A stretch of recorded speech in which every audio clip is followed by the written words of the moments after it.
Yo les mecs, aujourd'hui on va parler un peu de calories. La calorie, comme dirait ce bon Frédéric Delavier.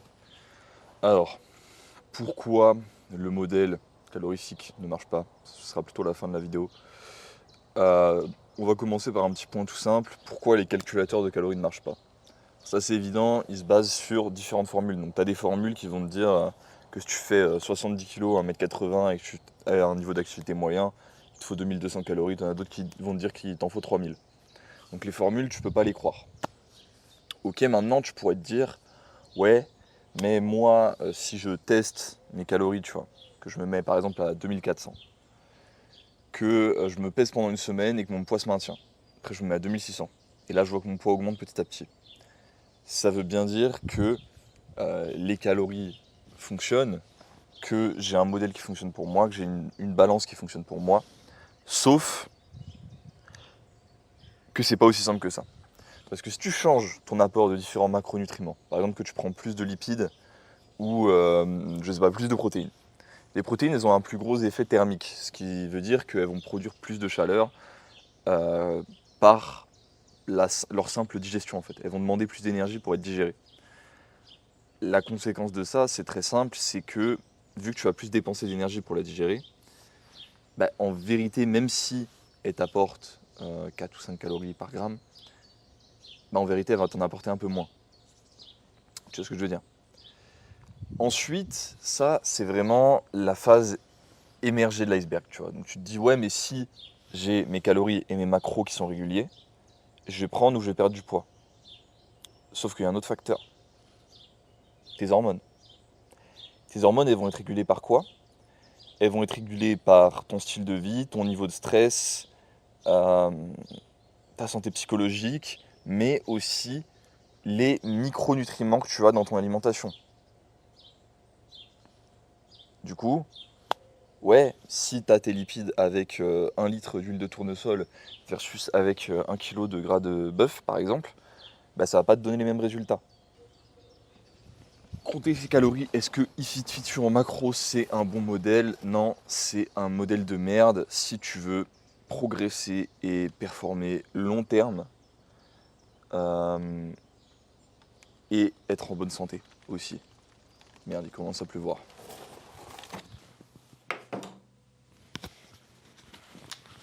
Ok, donc nous disions, est-ce que c'est un bon modèle de compter tes calories si tu as envie de progresser et de performer à long terme? Pas vraiment. Si ton but c'est comme les deux randonneurs de Paris, d'avoir un taux de body fat très bas, d'être en mauvaise santé mais de maintenir ça sur du long terme, te causer de l'anxiété et tout un tas de problèmes mentaux parce que tes hormones ne fonctionnent pas bien, à moins évidemment de t'injecter des trucs, ce que je te recommande pas. Dans ce cas-là, oui. Dans ce cas-là, oui, le modèle de comptage de calories, de comptage de pas, il fonctionne parfaitement. Donc pour en revenir au modèle des calories, tu prends les macros, les calories et la sélection alimentaire qui va t'amener ces macros et la manière dont est process la sélection alimentaire qui contient ces macros. Si tu manges un steak cru et cuit, ça n'aura pas le même effet. Si tu manges un légume cru et cuit, pareil, ça n'aura pas le même effet. Si tu manges un fruit cru, bref, je vais pas te faire la rengaine sur tous les aliments. Je pense que tu as compris. Ce que ça veut dire tout ça, c'est que tes décisions, elles ont un impact long terme. Le if it fit sur le macro, c'est un cope pour accepter de manger de la merde, euh, d'être en mauvaise santé, mais d'avoir un bon physique. Est-ce que ça marche à peu près? Oui. Est-ce que tu pourrais faire mieux? Absolument. Et moi, je suis en train d'essayer de t'inviter à faire mieux. Donc pour finir, je vais te faire une petite remise en question du système calorifique. Alors, déjà, est-ce que, je te pose une question, hein. Est-ce que tu es un système thermodynamique fermé? Non. Ton corps ne processe pas des calories. Il processe... Les calories, c'est purement de l'énergie sous forme de chaleur. Ton corps, ce qu'il processe, c'est des nutriments. Et c'est de l'énergie à travers ces blocs que sont les protéines et les lipides et les glucides. Et c'est le fait de les décomposer, etc., qui produit de l'énergie qu'on appelle justement les calories. Quand ton corps il stocke du gras, ce qu'il stocke, c'est pas des calories, c'est des cellules graisseuses. Donc plutôt que de prendre le paradigme calorifique qui peut fonctionner, mais qui quand même a énormément de problèmes, et promeut en réalité un modèle qui n'est pas très sain long terme, et qui amène d'autres problèmes de santé, etc., comme je le répète.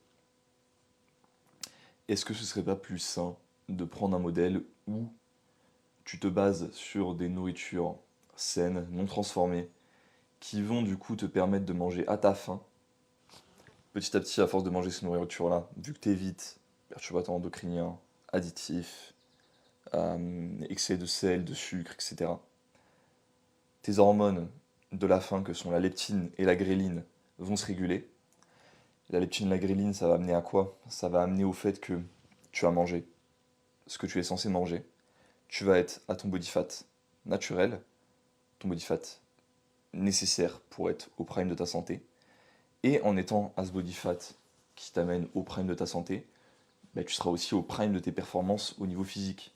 Parce que tu seras ton prime hormonal, tu seras ton prime partout en fait. Et ça ne t'empêche pas d'ailleurs de consommer des glucides.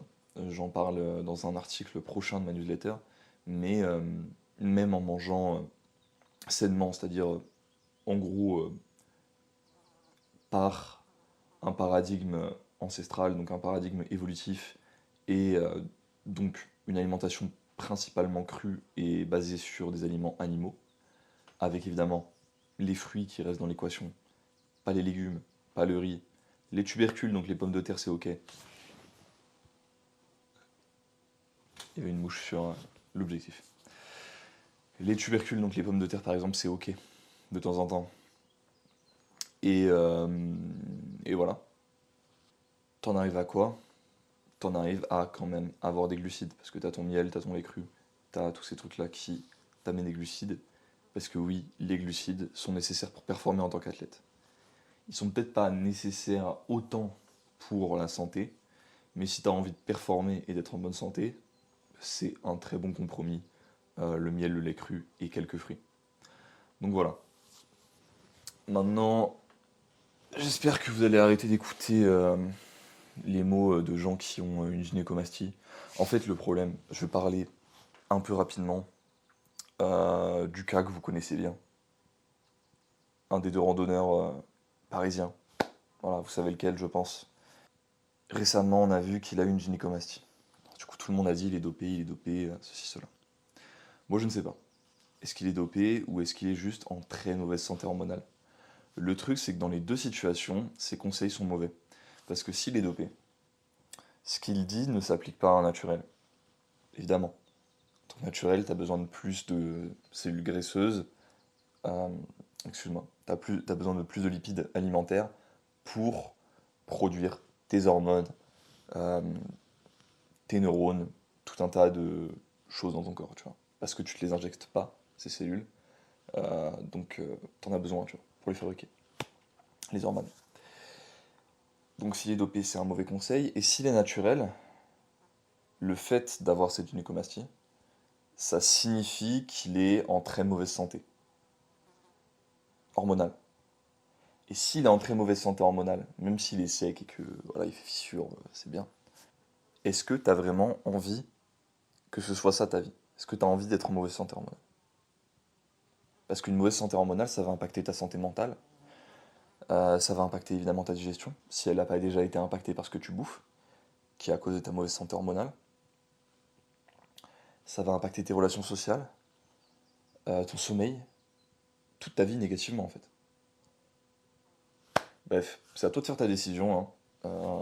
Si tu as envie d'être en mauvaise santé et de faire fissure, force à toi. Sachant que tu peux aussi faire fissure avec l'alimentation que je te promets là.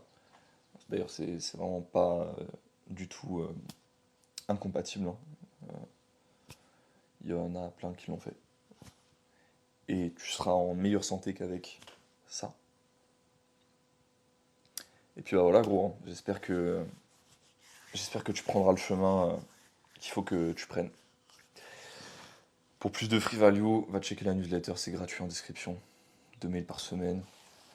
Chaîne principale pour des conseils un peu plus montés, un peu plus génériques, pas génériques, un peu plus techniques sur l'aspect muscu, tout ça. Et puis